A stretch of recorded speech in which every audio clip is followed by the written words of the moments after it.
नमस्ते। So talking about next नक्षत्र in line is Kritika नक्षत्र। ये तीसरा नक्षत्र है। पहले ब्लॉग में हमने बात की थी केतु का नक्षत्र यानी कि अश्विनी, फिर शुक्र का नक्षत्र यानी कि भरणी, और अब ये तीसरा नक्षत्र है। कुछ शास्त्रों में ऐसा वर्णन किया गया है कि ये एक्चुअली में पहला नक्षत्र है, तीसरा नहीं। लेकिन जो सीक्वेंस है मेष राशि से अब हम वृषभ राशि की तरफ आ गए हैं। तो इस नक्षत्र में भी 4 चरण होते हैं। तो जैसे मैंने कहा कि एक राशि में 9 चरण होते हैं नक्षत्रों के, तो अश्विनी के 4 चरण, भरणी के 4 चरण और कृतिका कृतिका का 1 चरण होता है मेष राशि में, और बाकी 3 होते हैं वृषभ राशि में। इसका रूलिंग प्लैनेट सन है यानी कि सूर्यदेव, और इसका एनिमल सिंबल है शीप, और इसके डेटी यानी कि देवता है Agnidev, the God of fire. अगर हम फेमस सेलिब्रिटीज़ की बात करें तो संजय दत्त और बिल क्लिंटन जो है उनका ये मून नक्षत्र है। आप अगर इन दोनों की लाइफ से इस नक्षत्र के बारे में कुछ निष्कर्ष निकाले या स्टडी करें तो इन दोनों की बहुत ही सक्सेसफुल लेकिन बहुत ही कंट्रोवर्शियल लाइफ रही है। संजय दत्त का केस आपको पता ही है कि पहले उनका जो ड्रग्स से रिलेटेड इश्यूज था, और फिर जो आर्म्स एक्ट में पकड़े गए थे, जिनके लिए उन्होंने अभी सज़ा कंप्लीट की। तो बिल क्लिंटन ने खैर इसके बारे में कभी खुल के बात नहीं की। उनका जो फेमस एलिज्ड अफेयर था मोनिका लेविंस्की के साथ, और संजय दत्त ने तो खैर इसके बारे में काफ़ी बोला भी है अपने ड्रग केस के बारे में, और जो जेल में उन्होंने समय बिताया। तो इससे आप क्या निष्कर्ष निकाल सकते हैं कि क्योंकि इसका गॉड अग्निदेव है, फायर ऑफ गॉड है, बहुत एनर्जी होती है।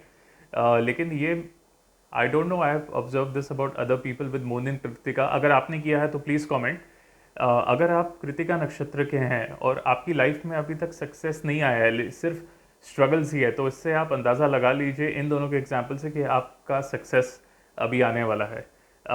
तो यूजुअली कृतिका नक्षत्र के साथ प्रॉब्लम क्या होती है कि मून यहाँ उच्च का होता है, ये मून का उच्च नक्षत्र है। लेकिन ऑन द कॉन्ट्ररी एक बात और देखी गई है कि अगर कृतिका नक्षत्र वाले अपनी लाइफ में इमोशनल डिसीजंस लेते हैं या इम्पल्स पे डिसीजन लेते हैं तो उसका खामियाजा उन्हें भुगतना पड़ता है, जैसे हमने संजय दत्त और बिल क्लिंटन के केस में देखा। हालांकि एनर्जी बहुत होती है क्योंकि इसके देवता अग्निदेव है, तो they have the power to rise to the topmost position, but impulsive decision की वजह से लाइफ में प्रॉब्लम देखी गई है। तो अगर आपका कृतिका नक्षत्र है और आप इमोशंस की जगह इंटेलेक्ट से डिसीजन ले तो ये बहुत फ़ायदेमंद साबित हो सकता है आपके लिए। हालांकि मैंने शायद ही कोई कृतिका वाला देखा है जिसने इम्पल्सिव डिसीजन ना लिए हो। हाँ, may be early part of life में ये काफ़ी जज्बाती या इम्पल्सिव या इमोशनल डिसीजन लेते हैं, इम्पल्स पे रिएक्ट करते हैं। लेकिन with time and age, with life lessons they learn कि ऐसा नहीं करना चाहिए।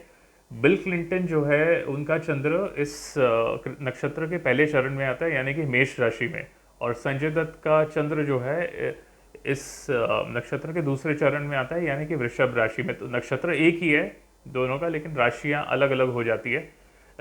ये डेटा एज यूजुअल इंटरनेट से अवेलेबल है, तो उसके हिसाब से मैंने ये बात आपको बताई। और इसके बाद हम बात करेंगे रोहिणी नक्षत्र की, जो कि काफ़ी इंटरेस्टिंग नक्षत्र है। ये बराक ओबामा और भगवान श्री कृष्ण का नक्षत्र है, तो बहुत इंटरेस्टिंग होगा ये। तो आपको ये ब्लॉग कैसा लगा आप हमें बताइए। अगर इस तरह के और ब्लॉग चाहिए तो do let me know as well. और आप ये नक्षत्र की सीरीज़ के बारे में क्या सोचते हैं, प्लीज़ डू कमेंट।